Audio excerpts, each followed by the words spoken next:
First item is a continued public hearing for 3139 Newbury Street Site Plan Special Permit Planning Board Case 2016-11, continued from October 19, 2016. Mr. Chairman, good evening. For the record, Christopher Harrington. My law office is at 21 McGrath Highway, and I represent Heat Treating LLC, who's the applicant in this case. We came here this evening to give you an update on the status of this project and where we are. We've received comment letters from the city departments as well as a peer review report from the city's peer review engineer.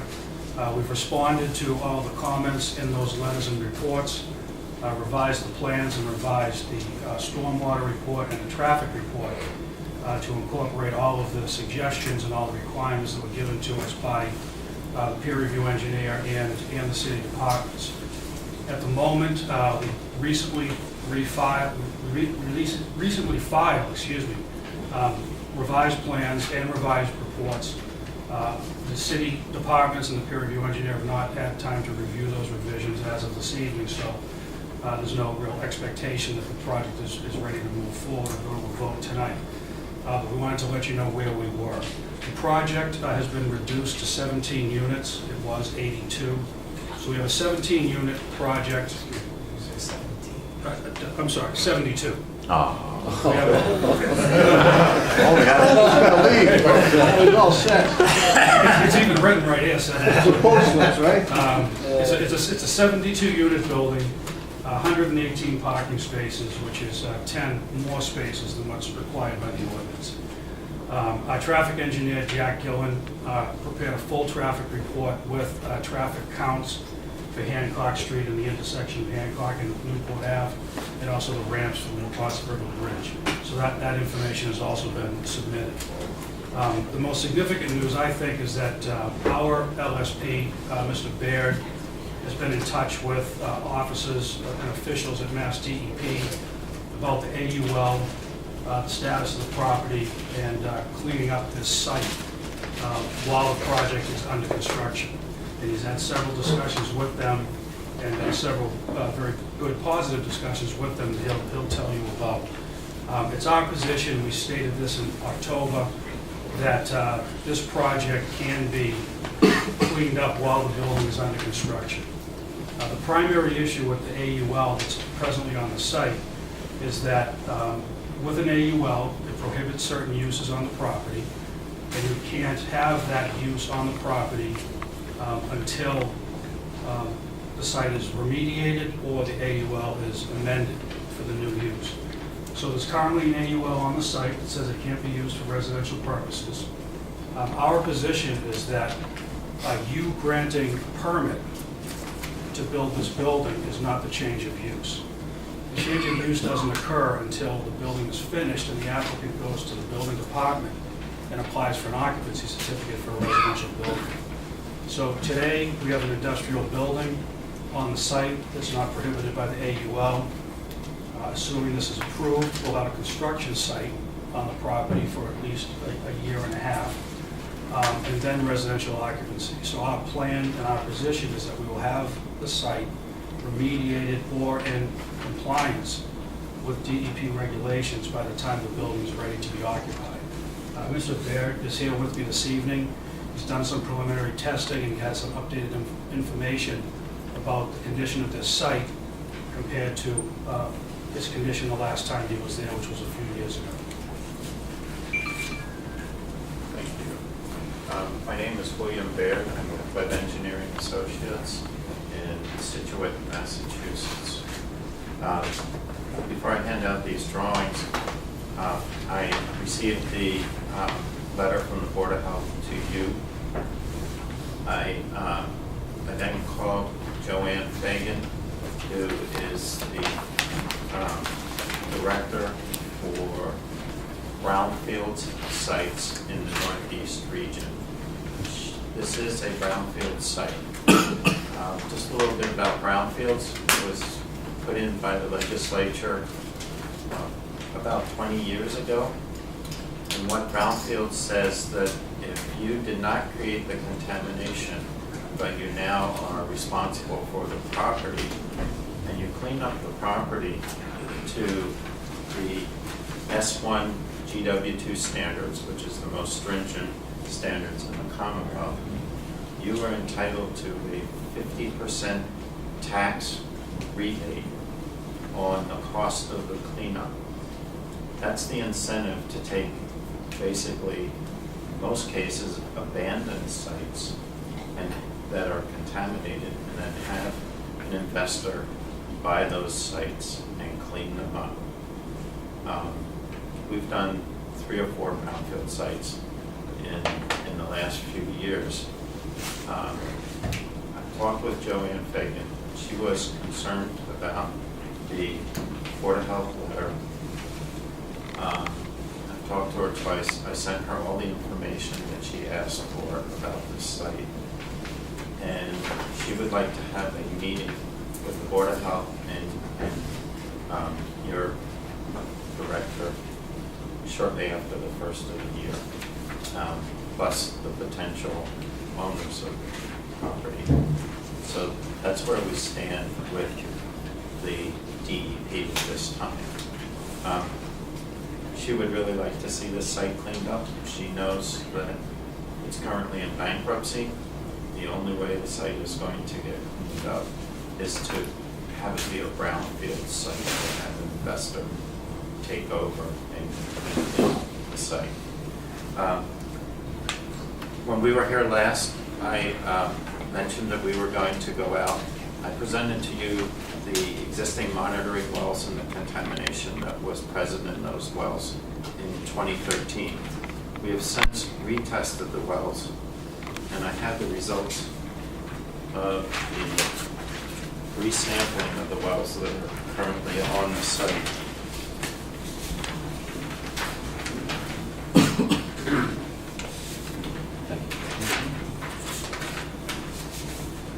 Thank you.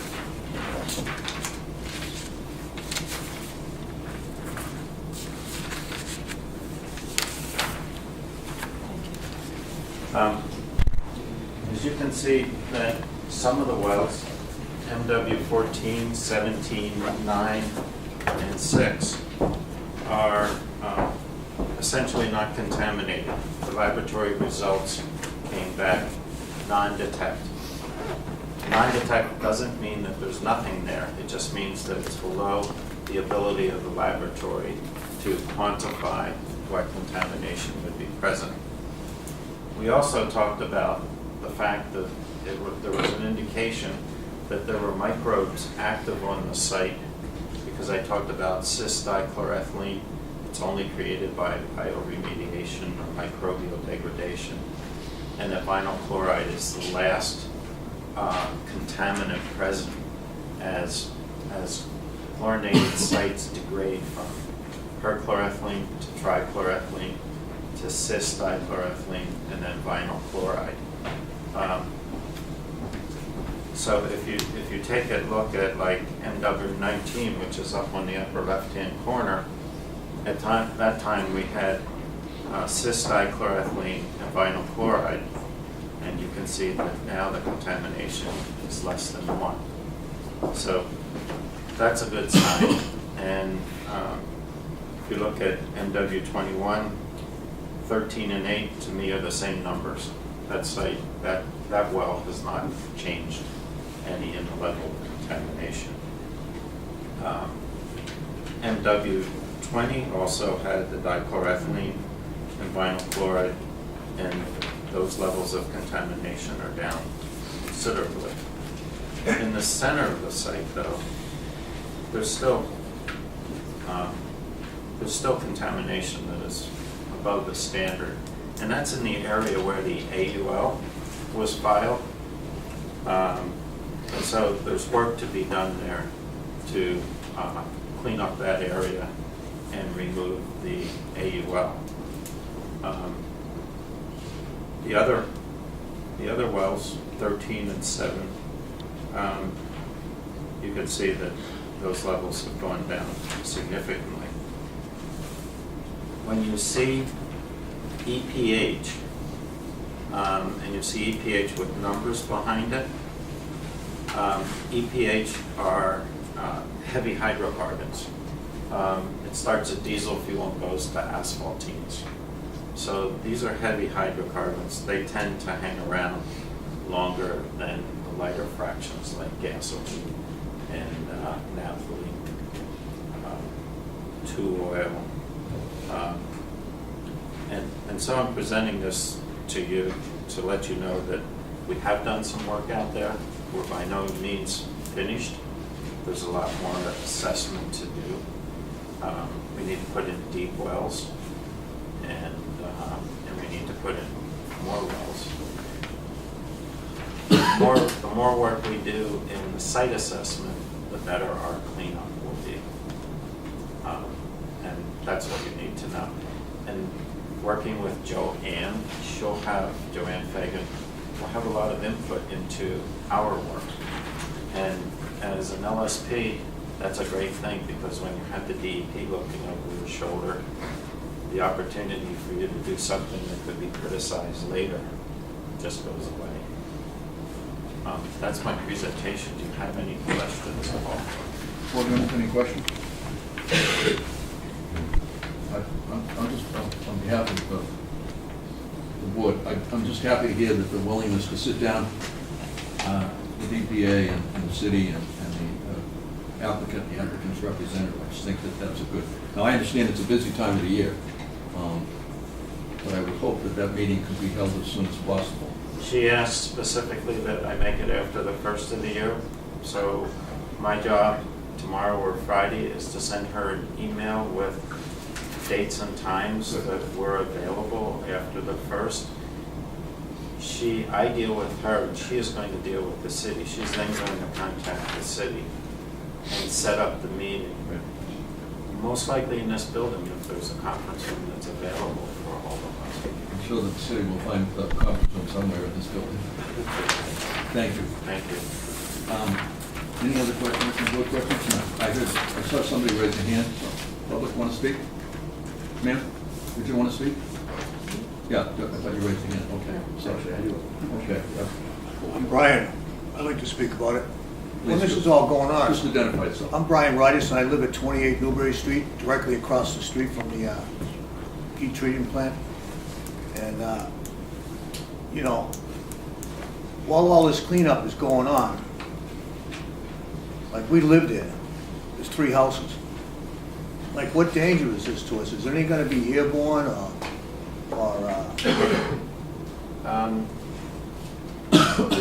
Most of the way that these contaminants are dealt with is in the ground itself. So there's not going to be, as far as we're concerned, we want to avoid excavation. We want to treat everything from the surface down through the groundwater to the bottom of the contamination. Yeah, they have a cement floor in there, so are they gonna break that all up and then take that out of there? Well, my preference is that when they get the permit, or they're sure that they're going to be able to move forward, I want to get there and drill a bunch of holes in that concrete floor and go down and get the information that we need. I can work both ways, but it's nice to work with a cap over everything, and that's what that concrete Yeah, floor that's what my is. concern is, you know, will it be covered up so we're not breathing anything from You won't dust? breathe anything. Yeah. That's one of my tasks, is to make sure that public health and the environment are served by whatever we do. If we did have open excavation, monitor the air. And how At do I the get in site. touch? Can I get in touch with you or get a card from you if have any questions? Yes. What's going on? Right, I have my Yeah, briefcase. I'm gonna hang around, so. I'll give you my card. Thank you. And, the other questions I have is, well, the job is going on, you know, what hours are these guys working, you know? And, you know, do we have to like adjust for a year and a half of them coming in on a Sunday or working till 9 o'clock at night, or, you know, where they're gonna park these vehicles with all this construction's going on? We have no access to get down the driveway. It's a very thin street.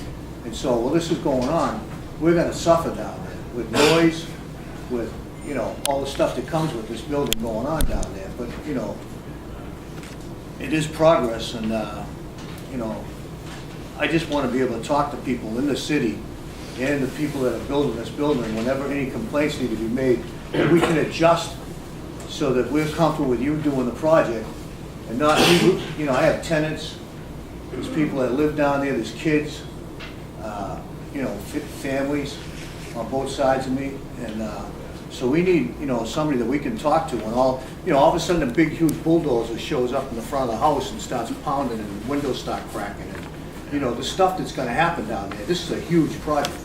Yeah, truthfully, I can't speak for the construction, I can only speak to what I know, and everything I know is below the ground surface. Oh, all right, I'm sorry, I'm talking No, about that's, that. that's. I'm going on about something. No, that's all right. Maybe If, you can answer.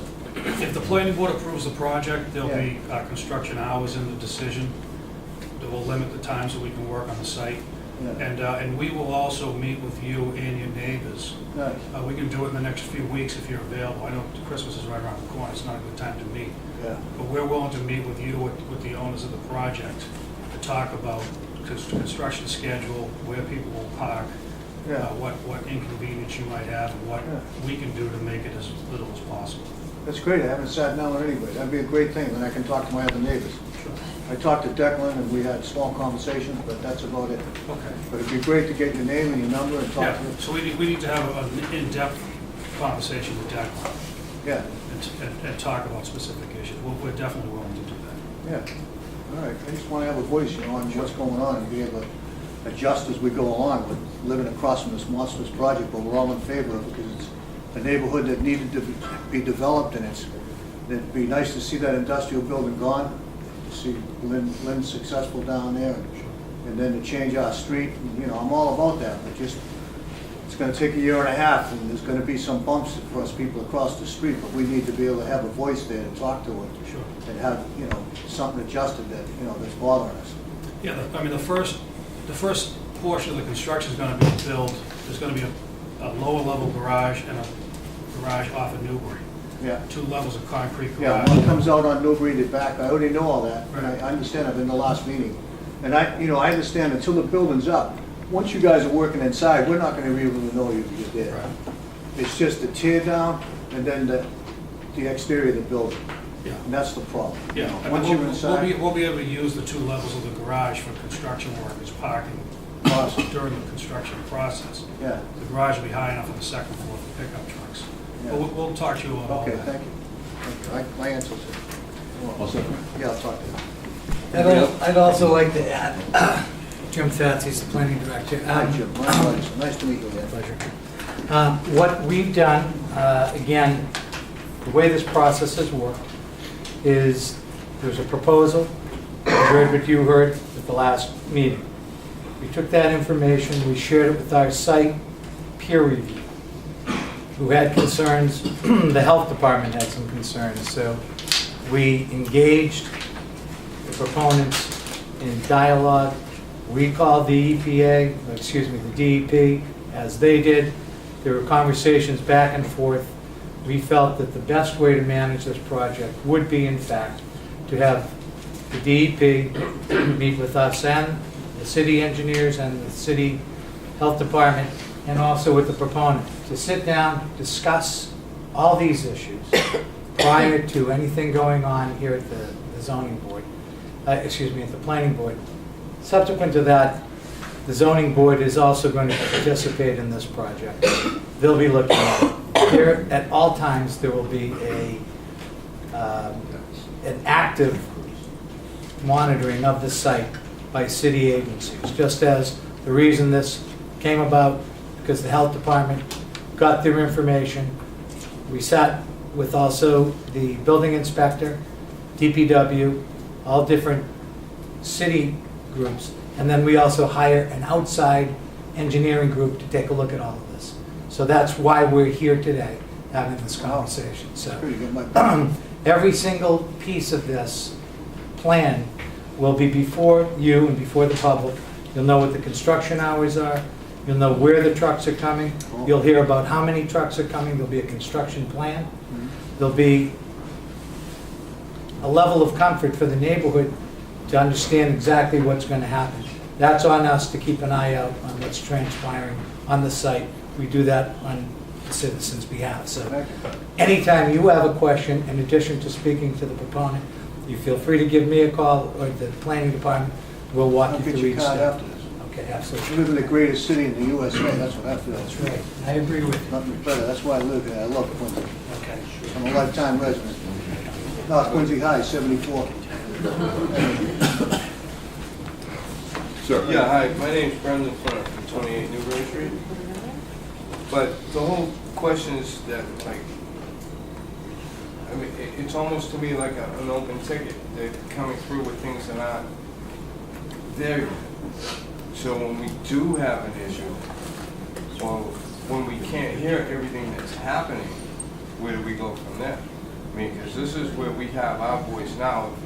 If they come up and say, oh, these are our plans, this is what we want to do, their plans are incomplete. So now we're gonna vote on it, on incomplete things. So this is where I have a problem. I don't have a problem yet, but I don't know the whole story. I understand. And I think, as Mr. Fetzi's has represented, the process of the review process that's going on internally, if you will, and now including DEP, okay? Right. So that when the applicant, after that meeting, at our next meeting or a subsequent meeting, there'll be a presentation of the entire proposal. We now will have the advantage of having information both at the city level and the state level with DEP, which is information that will be shared by the applicant and or by the city at the time of the presentation. So Right. there'll be another opportunity after the presentation for you to speak, and Okay. and hopefully everything will be explained to you after that meeting, That's which exactly will what allay your fears. I understand. All right, no, I just didn't know the whole. Understand. Thank you. Anybody else in the public wish to speak? I just have one quick comment. Go ahead, John. We've been doing a lot of commercial or industrial sites. You're giving people special permits to build residential areas where it wasn't zoned to build. So I think one nice thing the planning board could do would be, this isn't typical building. If you are going to give them a special permit, they shouldn't be able to do anything on Saturday. Saturday's a day off. It should be Monday through Friday. Obviously, never on Sunday. But, you know, if they're doing it, you know, if it's a real construction project, you know, maybe like where they're doing that one by BJ's, let them do that on Saturday. But these people live across the street. Saturday's probably their only day off. They don't want to be hearing that jackhammer going at like 8 o'clock or 7 o'clock. I'm not sure what time it starts, but when you give them the special permit, which it looks like they are going to get it, don't make it that special. Just say you can't work on Saturday. Thank you. Okay, thank you. Anybody else wish to speak from the public? Seeing none. Member Barrett. Just a question or at least a comment, and apologies if it was already raised, but when you guys do come back before us, it would be very helpful for me to understand exactly what the building's gonna look like from 93, from the Quincy Street Bridge, coming down Hancock Street.